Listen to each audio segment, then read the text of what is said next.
The arc of the moral universe is long, but it bends toward justice. But what happens when someone tries to snap it in half? Let us know in the comments section below. Clarisse Morissette didn't speak when the flashlight beamed into her face. Her hand stayed still on the steering wheel. Her breathing was shallow but measured. The kind of breath you learn to take when your silence is all you have left to defend yourself. She had been here before, just never in this exact way, never with this much on the line. The officer didn't ask. He ordered. License and registration. Now. Clarisse blinked. Not slow, not fast. Just enough to make time stretch. My license is in my purse, she said calmly. I didn't ask where it was, the man barked. She didn't react. Not to the tone, not to the glare in his eyes, not to the unmistakable stench of assumption clouding the air between them. Brent Calloway leaned in closer.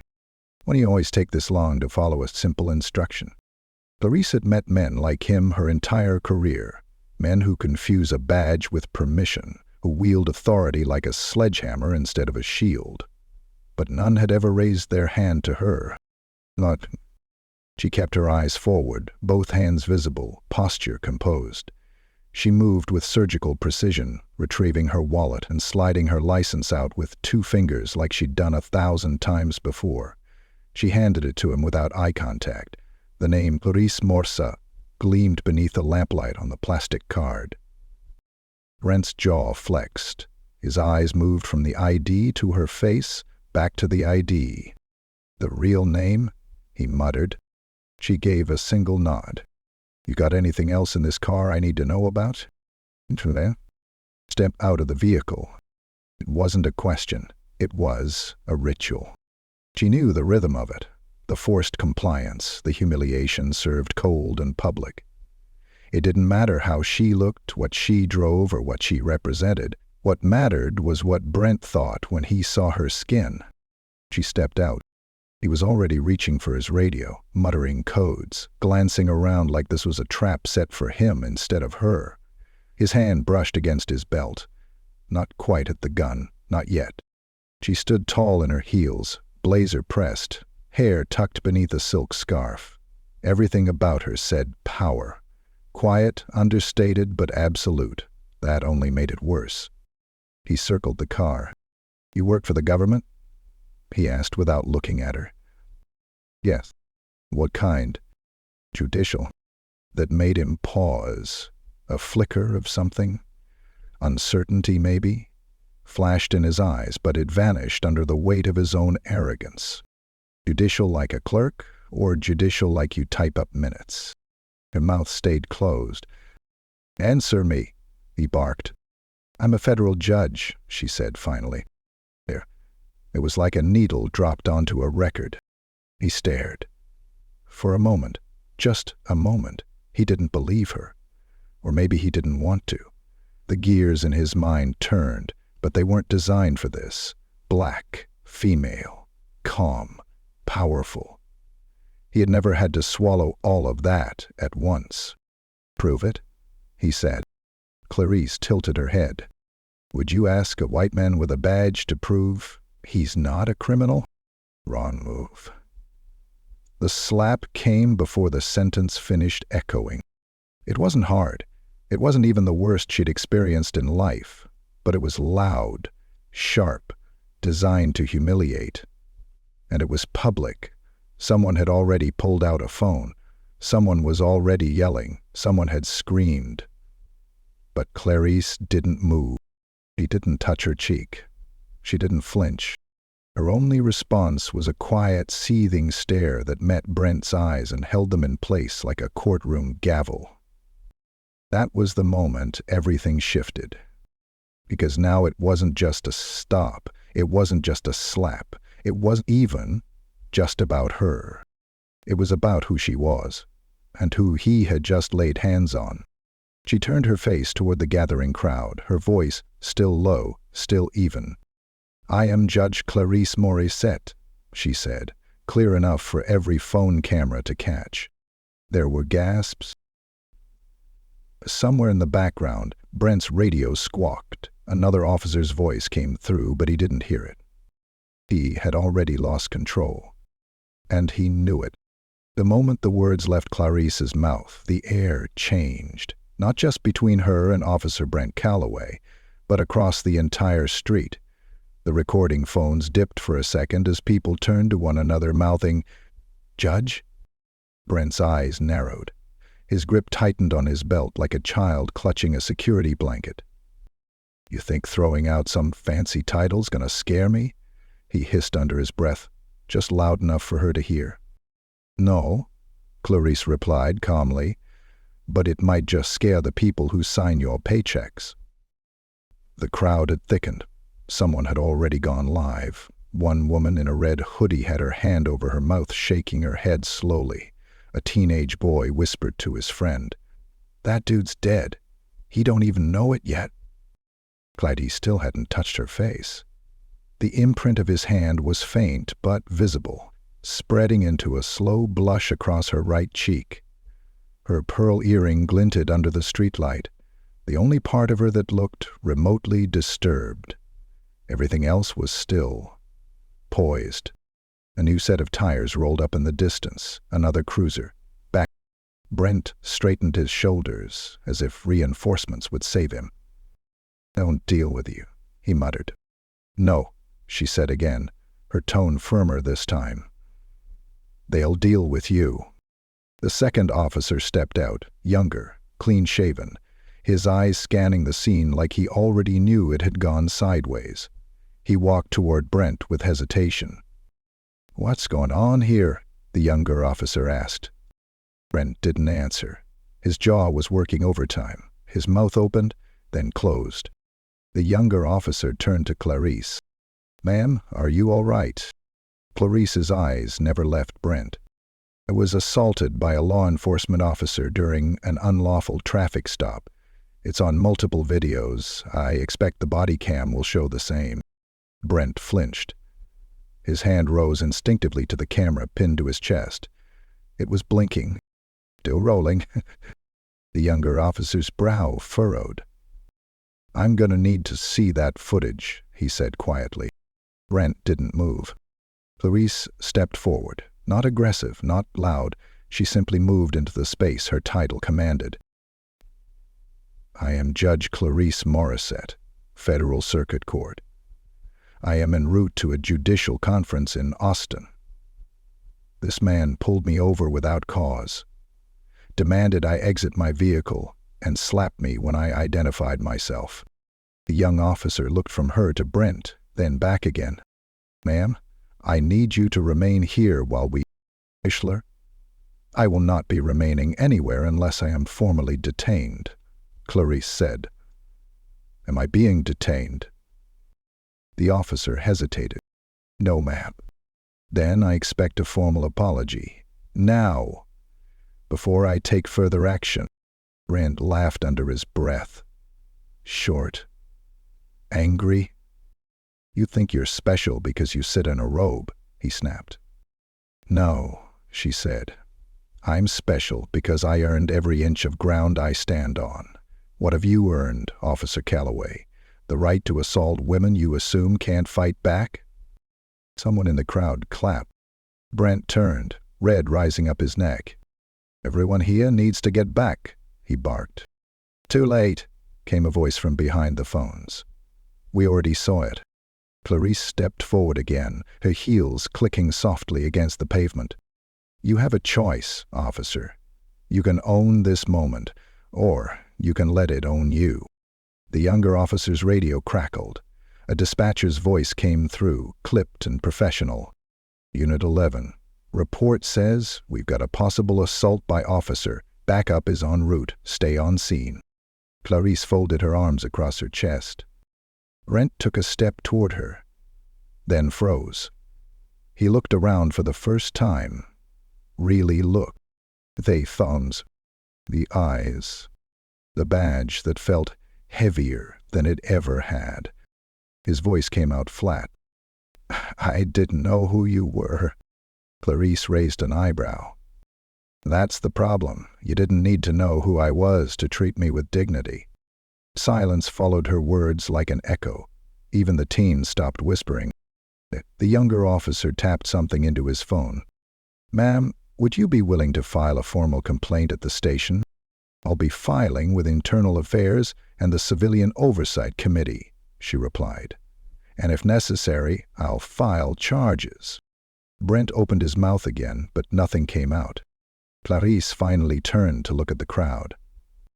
"Thank you for recording. If anyone captured the full interaction, I ask that you save it. You may be contacted." Several heads nodded. Some still couldn't stop staring. The woman in the red hoodie lowered her phone and walked up gently. "I saw the whole thing, Judge. He hit you. For no reason. I'll swear to it." Clarisse met her eyes and gave her a soft nod. "Thank you, ma'am. Your voice matters." Another car pulled up, black and sleek. Cameron. Her son's face twisted the moment he saw her. "Mom?" he called out, rushing over. "What happened?" "I saw it online. She raised a hand to stop him. "I'm okay, Cam. I'm okay." He took in the red on her face and didn't look convinced. The crowd began to part as the third set of officers arrived. A supervisor. A woman this time, Latino, late 50s, eyes sharp as razors. She took one look at Brent, another at Clarisse, and then spoke into a radio. Clarisse stepped toward her, extending a hand. "Judge Clarisse Morissette." The supervisor nodded. "We're going to get this sorted, ma'am." Clarisse smiled, not out of joy, but out of quiet, exhausted clarity. "You already did," she said. Then she turned back to Cameron, took his arm and walked away. Past the flashing lights, past the murmurs, past the stunned stares of people who had just witnessed what happens when arrogance meets the wrong woman with power. And in her wake, the silence screamed louder than Brent ever could. Brent Calloway sat at the edge of a worn plastic chair in the back room of the Millstone Police Department, staring at the scuffed linoleum floor like it might rearrange the facts for him. The footage wasn't just on one phone. It was everywhere. Facebook, Twitter. A clip on YouTube had already crossed 1 million views. Someone had even added slow motion and red circles around his hand as it struck her. He'd been placed on leave before sunrise. His union rep, a tired man with graying temples and a twitch in his eyes, sat across from him, muttering about optics and pending decisions and how there's not much we can do until the review board meets. Brent didn't hear any of it. All he saw was her face. That face. Not just black, not just female, not just composed, but powerful, beyond him, beyond his badge. And the worst part? She never raised her voice. She didn't scream. She didn't cry. She didn't flinch. Across town, Clarisse Morissette stood in front of a row of microphones. A sea of cameras stared back at her like eyes she could not blink away. Her blazer was navy this time, crisp and dignified, and the swelling on her cheek had faded slightly, but not enough to go unnoticed. Behind her stood leaders, pastors, attorneys, activists, professors, black, white, Latino, Asian. A mosaic of moral reckoning. "I did not speak yesterday because I wanted the footage to speak first," she said. "Now that it has, I will say this. I am not here as a victim. I am here as a witness to a pattern, to a sickness, and to the system that enables it." Flash bulbs popped. Reporters jostled to be heard. "Judge Morissette, will you be pressing charges?" "Yeah." "Will you be pursuing civil damages?" "No." "Why not?" Clarisse looked directly into the lens of the central camera. "Because this isn't about a check. It's about change. The mayor called her that evening." "Clarisse, we're walking a tightrope," he said. "No, Mayor Tillman, you are," she replied. "I'm walking a line I've walked my entire life. You understand what I mean. The department's image is the department's responsibility." He paused. "Look, I know you. I know your heart. But we can't just "You can," she said. "You just won't." Like, she hung up without another word. Cameron sat across the room, legs bouncing. His laptop was open, articles flooding the screen. Every opinion piece, every thread, every retweet, they all screamed one thing. He hit a federal judge. In public. On tape. "Mom," he said, hesitant, "there's talk that this might go federal. Civil rights investigation. DOJ." He didn't look up from her tea. "I know. Aren't you worried?" "I'm tired," she answered. He studied her face. Still regal. Still unreadable. "Do you regret it?" "Saying who you were, I mean?" Telling him. Clarisse finally met her son's eyes. "No, because that moment wasn't just about me. It was about every woman, every black person, every human being who's ever had to prove they belonged before they were allowed to exist." Outside her home, a small group had gathered. Supporters, neighbors, people holding candles and signs. Some said justice for Clarisse. Others said dignity is not negotiable. She didn't ask them to come. They just came.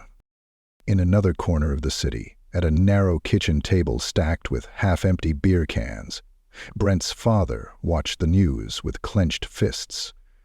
The elder Calloway had once been chief of police in Millstone, retired now, but still harboring the pride and poison that came with the job. "Shut her mouth," he muttered to the screen, flashing that title around like a threat. Brent sat on the other side of the table, hollow-eyed, lacked even more of a night sky. "I didn't know who she was," he whispered. His father scoffed. "Doesn't matter. You had protocol. You had the power. She made you look small. That's what they do." Brent didn't argue. He didn't agree either. He didn't say anything. Across the city, in a conference room at the Millstone Civic Center, community leaders sat in folding chairs, passing a mic down a long row. One woman stood up, a retired schoolteacher named Lorraine Marks. "We keep hearing about training, about oversight, about reform," she said, voice quivering. "But where was the oversight when a man put his hand on a woman because he couldn't stand that she looked him in the eye?" A teenage boy followed her. "Everyone says it's different because she's a judge. But what if she wasn't? What if it was my mom?" The room fell silent. Clarisse listened from the back, unseen, wearing a plain scarf and no makeup. She took notes. Not because she needed to, but because it grounded her. These weren't quotes. Later that night, she and Reverend Elijah Harmon stood outside the courthouse steps. They watched a projection of the incident replayed on the brick wall across the street. Someone had organized a community screening. "This city's shaking, Clarisse," he said quietly. She nodded. "Good. Maybe it'll wake up." Elijah looked at her, then back at the image flickering across the wall. "I knew you'd speak eventually. I just didn't know how loud it'd echo." "It's not my voice that matters," she said. "It's the silence that followed." In a small apartment downtown, a white girl named Daniela, who had been in the crowd that night, clicked send on her video upload. Her caption read, "He hit her thinking she was nobody. Turns out, she was everybody." In Brent's precinct, the review board met behind closed doors. The footage was played again, slower this time, no audio, just the crack of hand against flesh. The pause, the revelation. A silence followed, and a murmur. Then a signature on a line. "Bernie." Clarisse sat in her study, surrounded by law books and press clippings. Her phone buzzed. A message from her clerk. "Millstone PD is holding a press conference tomorrow. They're making a statement on Officer Calloway." She didn't smile. She didn't cry. She just closed the book in front of her and whispered under her breath, "About time." The podium at the Millstone Police Department was flanked by two flags, one American, the other bearing the city seal. The chief of police stood in front of a cluster of microphones, posture rigid but voice measured. Cameras clicked, reporters scribbled. The room was packed, but it was the silence that spoke first. Having a thorough investigation, Officer Brent Calloway has been terminated effective immediately, the chief said. His actions were in violation of our code of conduct, our standards, and our duty to serve. A collective exhale swept through the crowd. Clarisse wasn't there. She didn't need to be. The truth had already walked ahead of her. At home, Clarisse sat at the kitchen table with a mug of coffee cooling beside her. The headlines scrolled across the bottom of the muted news channel. Her son Cameron leaned against the counter behind her, arms folded, a quiet pride in his eyes. "Is out," he said, not as a question, but as confirmation. Clarisse nodded. "He's out." Cameron pushed off the counter and crossed to her side. "You didn't even raise your voice, Mom." Pulling doubt signified nudges of depression. "I didn't need to," she said. "I raised the truth." The city hadn't gone back to normal. It had gone forward, into something else. Local papers ran op-eds about oversight, about systemic change. A state senator called for a review of the Millstone PD. Universities requested Clarisse to speak. Students emailed. Clergy quoted her in sermons. Her name became shorthand, not for fame, but for the line you do not cross. Still, she declined every interview, every invitation, until one came from Millstone High School. The principal's message was short. "We'd be honored if you'd speak to our seniors. They've all watched the footage, many of them for the wrong reasons, but now they want to understand the right ones." Clarisse said yes. On a Thursday morning, she stood in front of 400 high school seniors inside a sun-drenched gymnasium. There was no podium, no news crew, just her, a wireless mic, and rows of young eyes. Some bored, some curious, some visibly changed. She didn't prepare a speech. She told a story. "Most people," she began, "don't start their day expecting to become a headline. I certainly didn't. I was driving to a judicial conference. I was thinking about my opening remarks, about how I'd speak on equity and sentencing law." She paused. "Then I got pulled over." The room stilled. I was polite, calm, clear. I've been trained in de-escalation and conflict resolution. I've sat on benches where men stood with their lives in my hands, and still, in that moment on the side of a road in daylight, none of that protected me from one man's assumptions. A girl in the third row lowered her phone. A boy near the bleachers leaned forward, elbows on knees. I told him who I was, not to intimidate him, but to assert my identity. Because I knew what he saw when he looked at me, and it wasn't a federal judge. It was a problem. It was defiance wrapped in brown skin. Some students looked down, some nodded. And when he hit me, he wasn't just striking a woman, he was striking every voice that ever demanded respect without shouting. He was striking his own fear, his need to dominate what he couldn't understand. Clarisse stepped forward. I didn't cry. I didn't collapse. But I didn't walk away either. I stayed. I spoke. And because people recorded it, because they watched and refused to let the silence win, the world saw something they couldn't unsee. A hand went up. A student stood. "Do you think anything's really going to change?" Clarisse smiled. Not wide, not performative, just enough to show she heard the weight in the question. "Yes," she said. "Not because of what happened to me, but because of how people responded. Because enough of us are finally learning to stop explaining our pain and start demanding our dignity." Another hand, this time a boy in the back. "Were you scared?" Clarisse looked at him for a long moment. "Yes," she said, "but fear only wins if you agree to stay small." After the talk, students lined up. Some asked questions, others said nothing at all. They just wanted to look her in the eye, to be close to something that stood without breaking. Outside, the sun had risen higher. A small group had formed near the parking lot.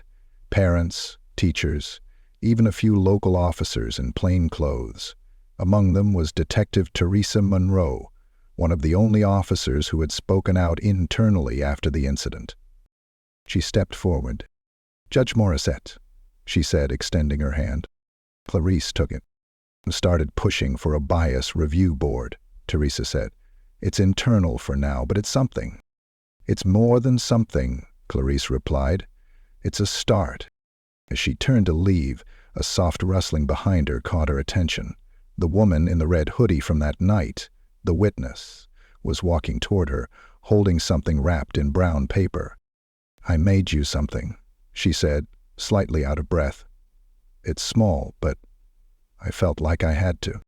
Clarisse gently took the package and unwrapped it. Inside was a hand-painted tile. Across the center, in thick black script, it read, "I am not a threat. I am the proof." Clarisse stared at the words for a long beat. Then she hugged the woman.